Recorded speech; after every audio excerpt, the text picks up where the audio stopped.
Women have a dating advantage that is so powerful, so structurally embedded, and so invisible that most women don't even know they have it. And most men, even the ones who feel it every single day, can't articulate what it is. It's not beauty, it's not emotional intelligence, it's not it's not having options. It's something deeper, something baked into the architecture of human mating psychology that gives women a leverage most of them never consciously use, and that most men spend their entire adult lives trying to overcome without ever naming it.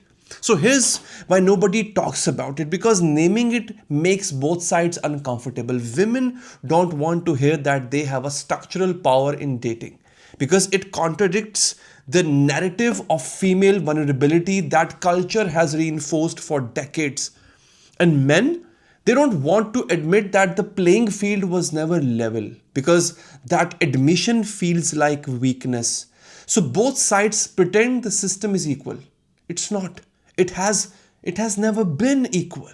And the advantage I am about to describe doesn't come from culture, from feminism, or from social media. It comes from evolutionary biology, from the fundamental asymmetry in human reproductive psychology that shapes every interaction between men and women, whether they are aware of it or not. So, this isn't about blame, this isn't about fairness, this is about seeing clearly for the first time the invisible structure that's been running every dating dynamic you have ever been inside.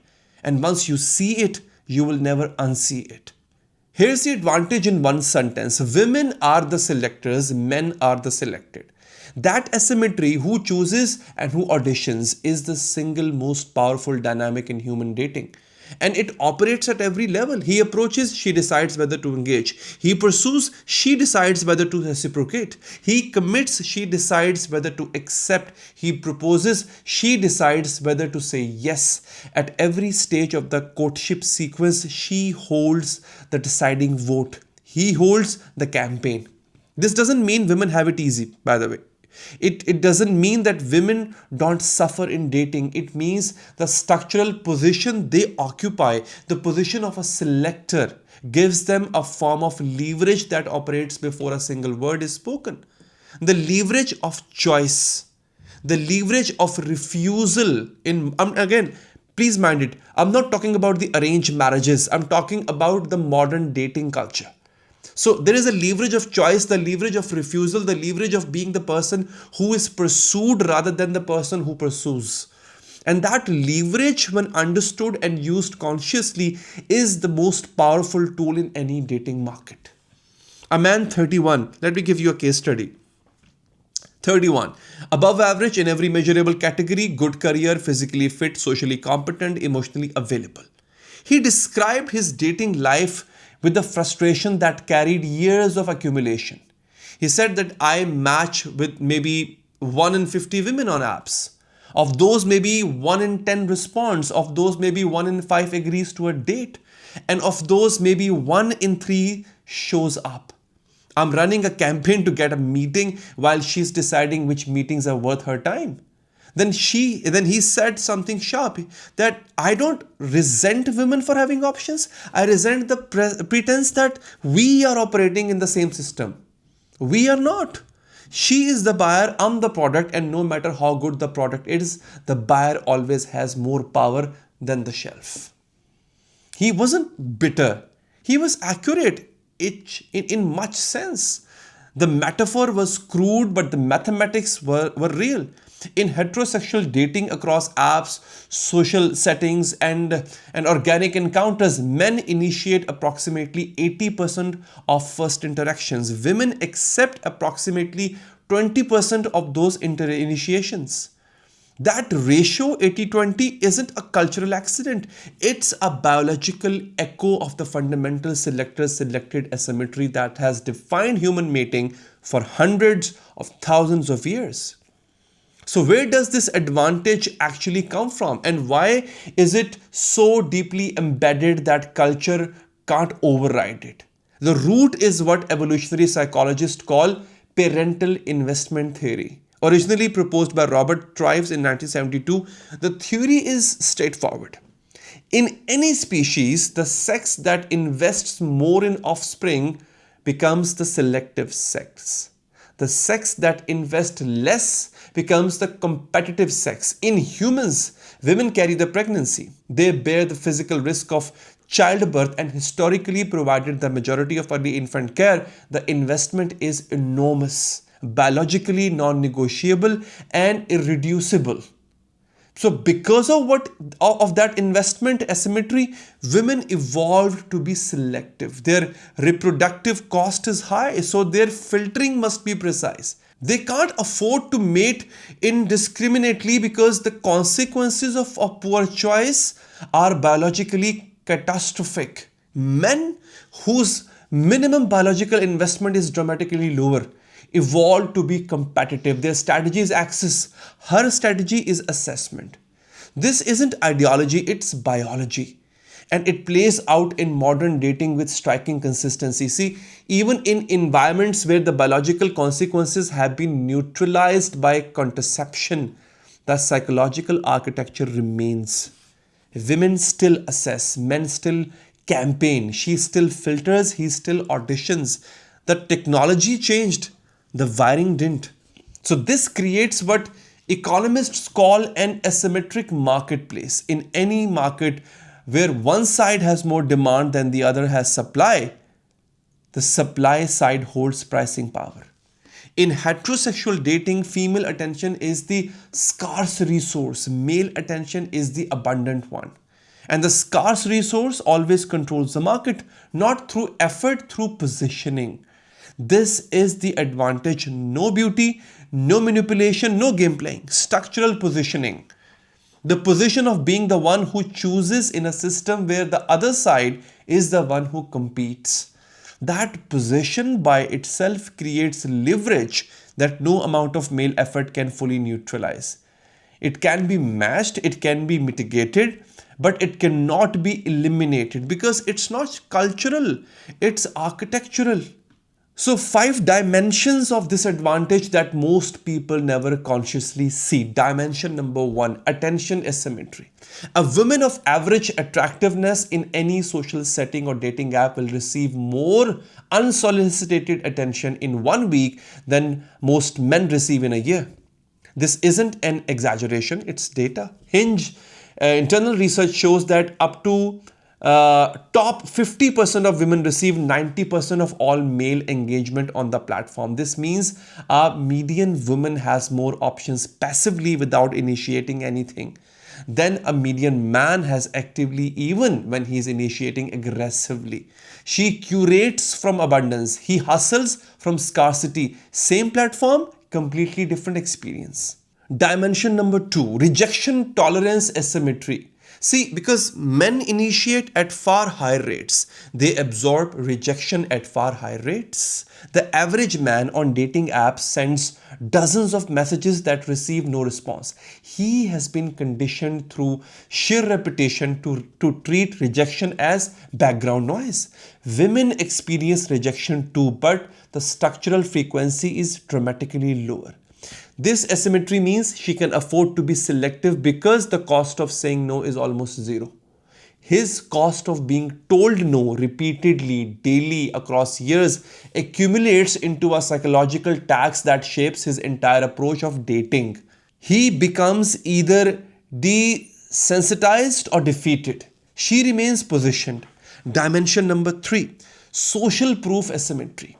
A woman who is seen being pursued by simple men gains social value. She is clearly desirable.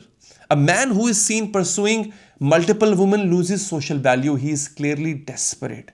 The same behavior engaging with multiple potential partners carries opposite social consequences depending on gender. This asymmetry means she accumulates social proof passively through being selected while he risks losing social proof actively through selecting. Her pursuit is her value signal. His pursuit is his desperation signal. Same behavior, opposite currencies. Dimension number 4, emotional leverage asymmetry. In most heterosexual dynamics, Particularly in the early stages, the man is more emotionally invested than the woman. Not because men are more emotional, because the person who pursues invests more than the person who is being pursued. This creates a leverage gap where she has more power to set the pace, define the terms, and control the trajectory of the relationship. He's leaning in. She's deciding whether to lean back or not. And the person who decides the lean controls the dynamic. Dimension number 5, exit power asymmetry. At every stage of the dating process, she can exit more easily than he can. She has more options to return to. She has more social support for her decision. And she has less sunk cost fallacy weighing on her because she invested less initiation energy to get to this point. His exit is harder because he campaigned to get here. His sunk cost is higher. His replacement options are fewer.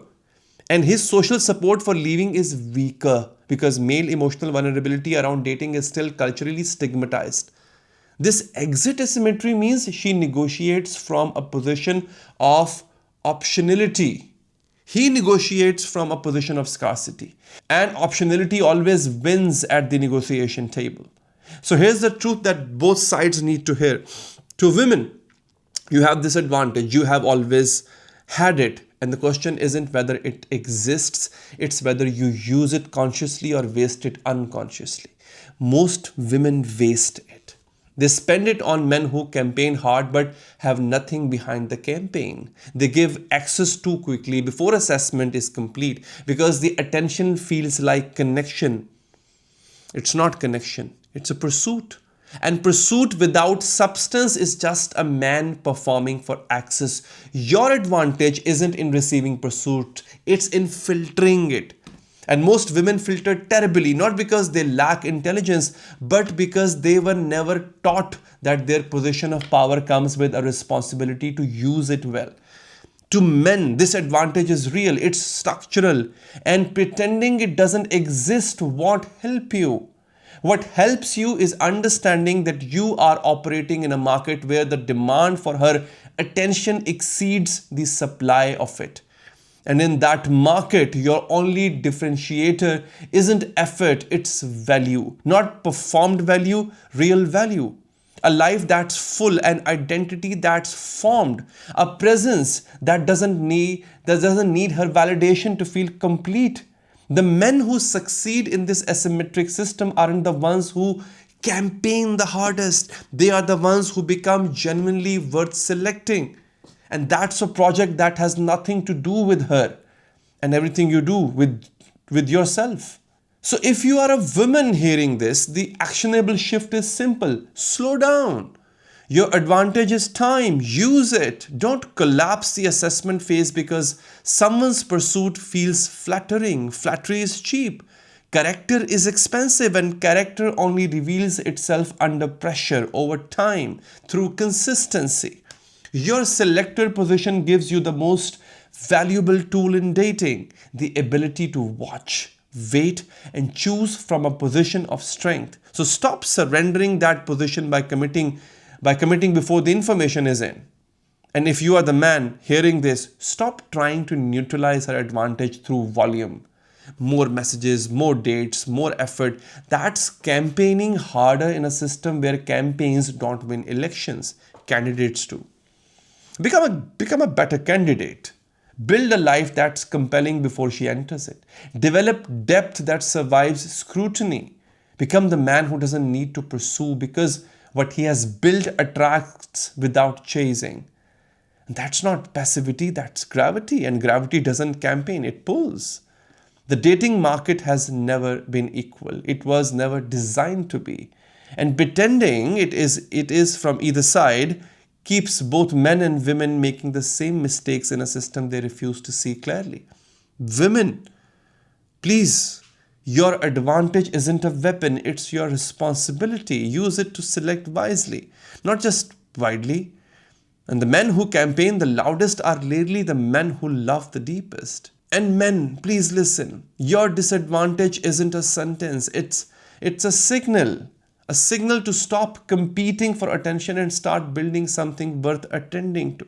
The system isn't fair. It's something you can navigate. And the people who navigate it best aren't the ones who complain about the structure. They are the ones who understand it and position themselves accordingly. I'll see you in the next video.